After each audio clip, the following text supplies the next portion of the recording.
And Paul, earnestly beholding the council, said, Men and brethren, I have lived in all good conscience before God to this day. And the high priest Ananias commanded those who stood by him to smite him on the mouth. Then said Paul unto him, God shall smite thee, thou whited wall. For sittest thou to judge me according to the law, and commandest me to be smitten contrary to the law? And those who stood by said, Revilest thou God's high priest? Then said Paul, I knew not, brethren, that he was the high priest, for it is written, Thou shalt not speak evil of the ruler of thy people. But when Paul perceived that one part were Sadducees and the other Pharisees, he cried out to the council, Men and brethren, I am a Pharisee, the son of a Pharisee, for the hope and resurrection of the dead I am called into question. And when he had so said, there arose a dissension between the Pharisees and the Sadducees, and the multitude was divided. For the Sadducees say that there is no resurrection, neither angel nor spirit, but the Pharisees confess both. And there arose a great cry, and the scribes who were on the Pharisees' side arose and strove, saying, We find no evil in this man, but if a spirit or angel hath spoken to him, let us not fight against God. And when there arose a great dissension, the chief captain, fearing lest Paul should be torn to pieces by them, commanded the soldiers to go down and to take him by force from among them, and to bring him into the castle. And that night the Lord stood by him and said, Be of good cheer, Paul, for as thou hast testified for me in Jerusalem, so must thou bear witness also at Rome. And when it was day, certain of the Jews banded together and bound themselves under a curse, saying that they would neither eat nor drink until they had killed Paul. And there were more than 40 who entered into this conspiracy. And they came to the chief priests and elders and said, We have bound ourselves under a great curse, that we will eat nothing until we have slain Paul.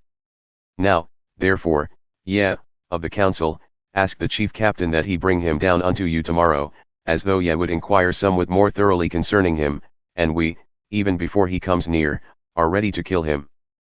But when Paul's sister's son heard of their lying in wait, he went and entered into the castle and told Paul. Then Paul called one of the centurions unto him and said, Bring this young man unto the chief captain, for he hath a certain thing to tell him.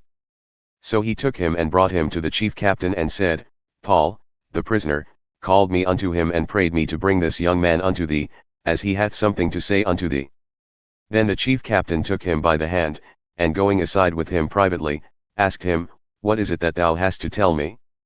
And he said, The Jews have agreed to request thee that thou wouldest bring down Paul tomorrow into the council, as though they wished to inquire of him somewhat more thoroughly. But do not thou yield unto them, for there lie in wait for him more than 40 of their men, who have bound themselves with an oath that they will neither eat nor drink until they have killed him. And now they are ready, looking for consent from thee. So the chief captain then let the young man depart and charged him, See thou tell no man that thou hast revealed these things to me. And he called unto him 2 centurions, saying, Make ready 200 soldiers to go to Caesarea, and 70 horsemen, and 200 spearmen, at the 3rd hour of the night. And provide them with beasts that they may set Paul on, and bring him safe unto Felix the governor. And he wrote a letter in this manner. Claudius Lysias, unto the most excellent governor Felix, sendeth greeting. This man was taken by the Jews, and was about to be killed by them. Then came I with an army and rescued him, having understood that he was a Roman. And desiring to know the cause whereof they accused him, I brought him forth into their council. I perceived him to be accused about questions of their law, but there was nothing laid to his charge worthy of death or of bonds. And when it was told me how the Jews lay in wait for the man, I sent him straightway to thee, and gave a command to his accusers also to speak before thee what they have against him. Farewell. Then the soldiers took Paul, as it was commanded them, and brought him by night to Antipatris. On the morrow they left the horsemen to go with him and returned to the castle. Who, when they had come to Caesarea and delivered the epistle to the governor, presented Paul also before him.